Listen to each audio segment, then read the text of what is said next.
Bonjour. Ce mot « pèlerin de l'espérance » résonne comme un appel urgent et profond.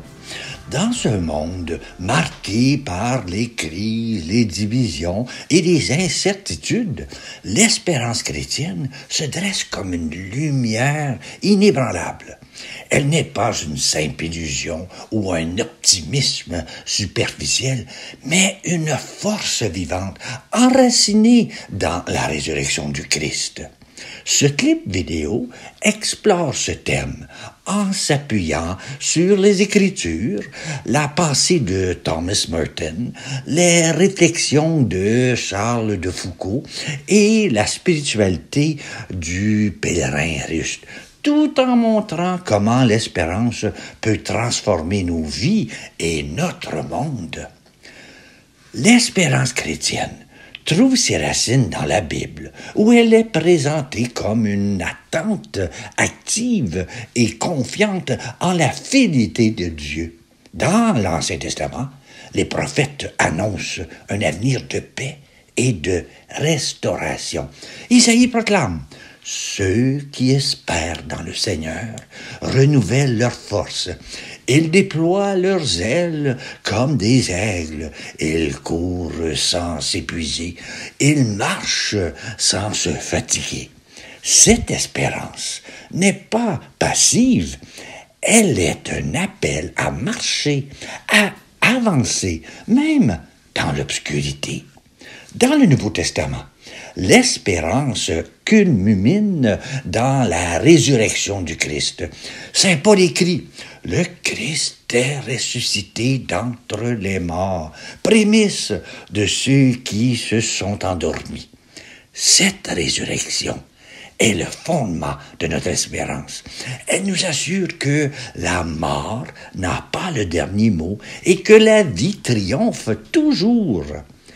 L'espérance chrétienne n'est donc pas une fuite du monde, mais une force qui nous pousse à agir, à aimer, à construire, même dans les situations les plus difficiles.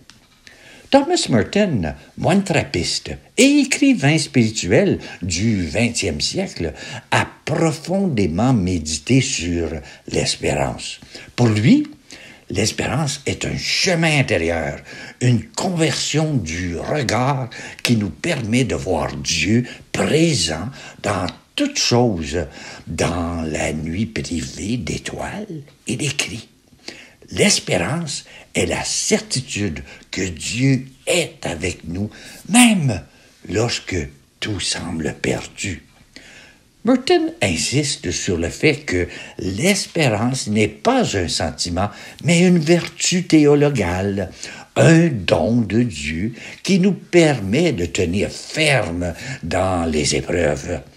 Elle nous invite à regarder au-delà des apparences, à découvrir la présence de Dieu dans les petites choses de la vie, dans les rencontres, dans les moments de silence.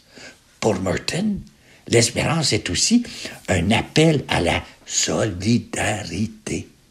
Nous sommes tous des pèlerins sur cette terre, cherchant ensemble la lumière de Dieu. Dans La montagne aux 7 plateaux, Merton décrit l'espérance comme une montée spirituelle, un pèlerinage intérieur où chaque étape nous rapproche de Dieu. Il écrit: « L'espérance est comme une étoile qui guide nos pas dans la nuit, nous rappelant que l'aube est proche. » Cette vision rejoint l'appel du pape François à devenir des pèlerins de l'espérance. Dans un monde souvent divisé, l'espérance nous unit. Elle nous rappelle que nous sommes tous frères et sœurs marchant ensemble vers un même but, le royaume de Dieu. Charles de Foucault, ermite et mystique du désert, offre une autre perspective sur l'espérance. Pour lui, l'espérance se vit dans la simplicité et le service des plus pauvres. Dans sa vie au Sahara, Foucault a découvert que l'espérance n'est pas une idée abstraite, mais une réalité concrète qui se manifeste dans l'amour du prochain. Il écrit « L'espérance, c'est de croire que chaque geste d'amour, si petit soit-il, est une semence du royaume de Dieu. » Foucault a vécu l'expérience dans l'humilité et la pauvreté, en s'identifiant aux plus démunis. Il voyait dans chaque personne, surtout les plus marginalisés, une présence du Christ. Cette vision rejoint celle du pape François, qui nous invite à être une Église en sortie, proche des périphéries. L'espérance, pour Foucault, est un engagement quotidien à aimer et à servir, même lorsque les résultats ne sont pas immédiatement visibles. Dans une lettre à une amie, Foucault écrit « L'espérance, c'est de savoir que Dieu travaille dans le silence, même lorsque nous ne voyons rien. Cette confiance en la providence est un cœur de sa spiritualité. Elle nous rappelle que l'espérance n'est pas une attente passive, mais une collaboration active avec la grâce de Dieu. Le pèlerin russe, figure emblématique de la spiritualité orthodoxe, nous offre une autre dimension de l'espérance, celle de la prière incessante. Dans Récit d'un pèlerin russe, l'auteur anonyme décrit son voyage à travers la Russie, cherchant à comprendre le sens de la prière du cœur. « Seigneur Jésus-Christ, aie pitié de moi, pécheur. » Pour le pèlerin russe, l'espérance est inséparable de la prière. C'est dans la répétition humble et confiante de cette invocation que l'âme trouve la paix et la présence de Dieu. Il écrit « La prière incessante est comme une lumière qui guide mes pas. Même dans les moments les plus sombres, elle me rappelle que Dieu est toujours près de moi, même lorsque je me sens loin de lui. » Cette pratique de la prière du cœur rejoint l'expérience chrétienne. Elle nous rappelle que Dieu est toujours à l'œuvre, même lorsque nous ne le voyons pas. Le pèlerin russe nous enseigne que l'espérance n'est pas une attente lointaine, mais une présence vivante, ici et maintenant, dans chaque instant de notre vie. L'espérance n'est pas seulement une idée ou une prière. Elle doit se traduire en actions concrètes. Le pape François, dans son encyclique Fratelli Tutti, nous invite à construire un monde plus fraternel, où l'amour et la justice triomphent. Il écrit « L'espérance est audacieuse.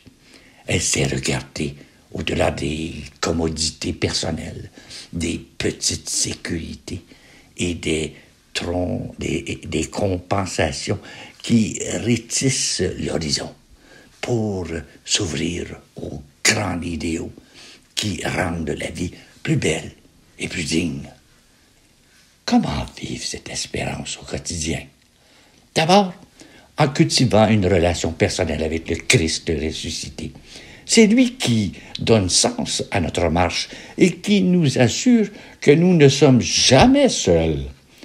Ensuite, en nous engageant pour les autres, en particulier les plus pauvres et les plus marginalisés, L'espérance chrétienne n'est pas égoïste. Elle nous pousse à partager, à donner, à servir. Enfin, en vivant dans la joie de la résurrection, comme le dit saint Paul, réjouissez-vous toujours dans le Christ. Je le répète, réjouissez-vous. Cette joie n'est pas une négation des difficultés, mais une affirmation que, grâce au Christ, tout peut être transformé. Les pèlerins de l'espérance sont des hommes et des femmes qui marchent avec confiance vers la résurrection du Christ. Ils savent que l'espérance n'est pas un rêve, mais une réalité vivante, enracinée dans la promesse de Dieu. Avec les Écritures, Thomas Merton, Charles de Foucault et le pèlerin Ruste comme guide, nous découvrons que l'espérance est à la fois un don et une mission. Elle nous appelle à nous convertir, à regarder le monde avec les yeux de la foi et à agir pour construire un avenir meilleur. Devenons des témoins ardents de l'espérance, des porteurs de lumière dans les ténèbres, des artisans de paix dans un monde divisé. Marchons ensemble, pèlerins de l'espérance, vers la joie de la résurrection. Car, comme le dit Thomas Merton, l'espérance est la certitude que, même dans la nuit la plus noire, l'aube viendra. Voilà. J'espère que ça vous a rejoint. Dans le fond, votre cœur, je vous partage ma prière que j'ai composée pour vous, intitulée « Pèlerin de l'espérance ». Seigneur Jésus, nous voici pèlerins de l'espérance, marchant sur les chemins incertains de ce monde, les pieds meurtris par les pierres de l'épreuve, mais le cœur brillant de la promesse de ta lumière. En cette année jubilaire, tu nous appelles à relever la tête, à quitter les ténèbres de nos peurs, à abandonner les fardeaux de nos doutes et à marcher ensemble vers l'aurore de ta résurrection. Nous vivons dans un temps de fracture où les cris de la guerre étouffent les murmures de la paix, où les murs de l'indifférence séparent les cœurs, où l'avenir semble se voler d'ombre.